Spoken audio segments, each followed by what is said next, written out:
Flipping cards is currently the best method for making stubs in MLB The Show 23. So in this video, I want to do a full breakdown of flipping and then give you guys my flipping strategy, which has gotten me probably a couple million stubs or so far this year. So it's been a massive success.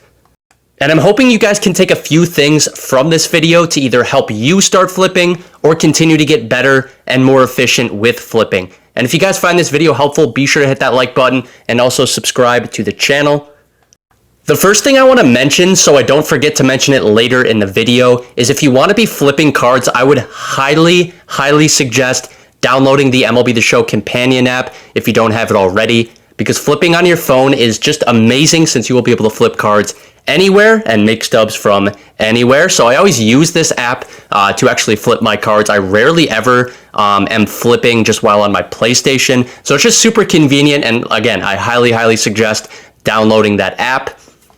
For those of you that don't know what flipping is, basically flipping a card is buying low on a card and then selling high. So let's look at an example right here of a card that we might try to flip. Okay, so we're gonna go try to find a card here. Let's just go with this one right here.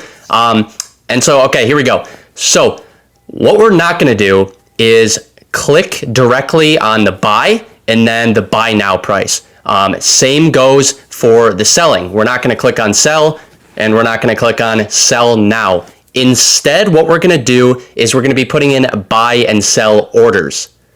So if we actually try to flip this card, what we would do is obviously put in that buy order, and we would put that buy order in, I'll show you guys here, for 12, let's just say like 12,855. Okay, so we're basically just one-upping the person who has 12,850 in there already.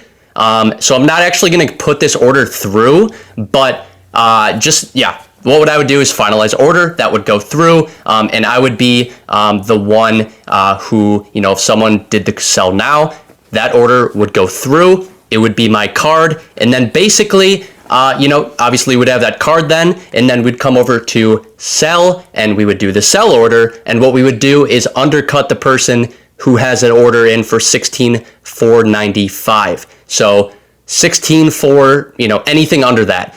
So I did 16,485 here. Obviously that's underneath that one, and then once that goes through, I would sell that card, and yeah.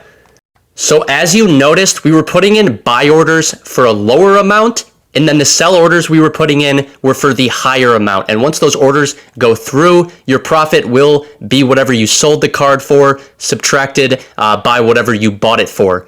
But the important thing to keep in mind here is that every sale on the market, there will be a 10% sales tax that will be subtracted off of each sell order that goes through. So while you're deciding which cards to flip and how many stubs you can make off of that flip, always remember the 10% tax you will get from what you sell that card for.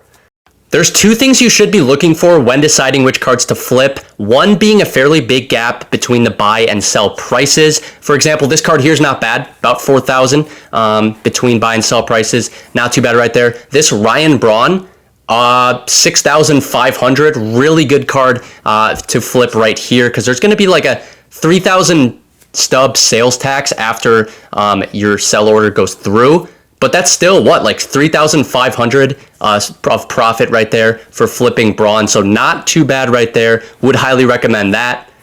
The other thing you want to be thinking about when deciding which cards to flip is how quickly buy and sell orders will be going through. Because ideally you want to be finding cards that not only have a great profit margin, but if these cards also have orders that go through quickly, then that's exactly what you're looking for.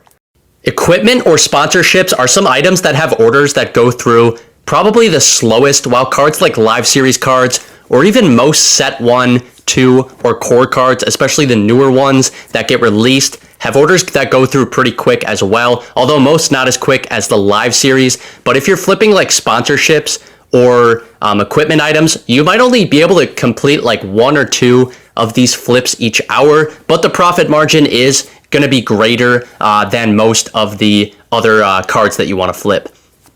So before I get into my flipping strategy, let's go over one more example of a card to flip. If you guys don't care about this part and just want to see my strategy, you can go ahead and skip ahead a little bit. But here we go. This card right here, pretty good card to flip. So 4,000 gap between buy and sell prices, right? And it's 20,000 if we sell it, basically, right? So that would be 10% of that's like 2,000. So if we complete this flip, we'll put in the buy order for like 15.6. 0.05 probably, something like that. There we go. That would go through. And then once that goes through, we'd put in a sell order for like 19,499 probably. Yep. So then 19,499 would go through, and which would complete the flip. And like I was saying about the 20,000, so the 2,000 would be the 10% sales tax that comes off, meaning we would make about 2,000 off of this flip, because 4,000 gap between the two, 2,000 stub tax, 2,000 stub profit right there. And that's just another example of how you flip a card. But now moving into my strategy for flipping, I want to show you guys some of the cards that I personally flip. You can, flip whichever cards you want, whichever look good to you, or you can try flipping, some of the same cards I flip. But so far this year, I mainly have been flipping 97 overall cards. I'm going to actually show you guys quickly before I get into some of the names I've been flipping. Well, actually, you'll see them here. I want to show you some of so I'm filtering by 97, obviously, but some of the completed orders. So ton of flips right here, as you guys can see. These are all 97 overalls. I think pretty much, yeah, every single one is. So ton of flips right there with those ones. But some of the players that I have personally been flipping so far include Teoscar Hernandez right here, Gene Segura at the top of some, Anthony Santander, not a great, differential between buy and sell right now, but he's been huge for me. He's probably been the card I flipped the most, actually. This dude right here, World Baseball Classic card. I'm trying to think of who else. Chris Taylor. Chris Taylor's another one I flipped a bunch.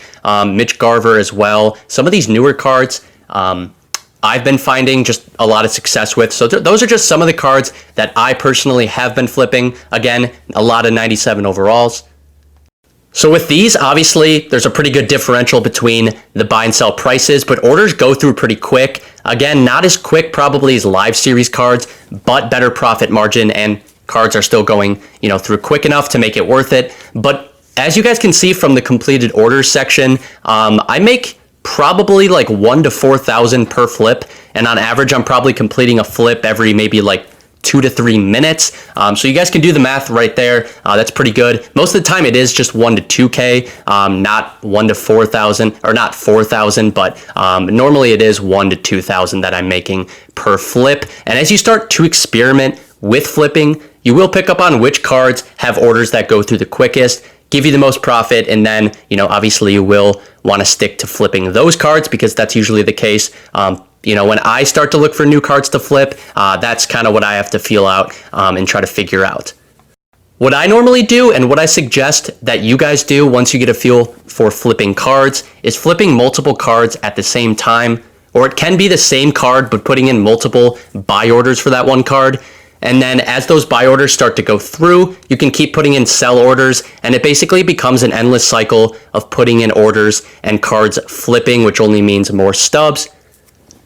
But that's my flipping strategy. Pretty simple stuff, just looking into different 97 overall cards with big differentials between the buy and sell prices, figuring out which ones have orders that go through the quickest, and then flipping a few of these cards at the same time so orders are constantly going through.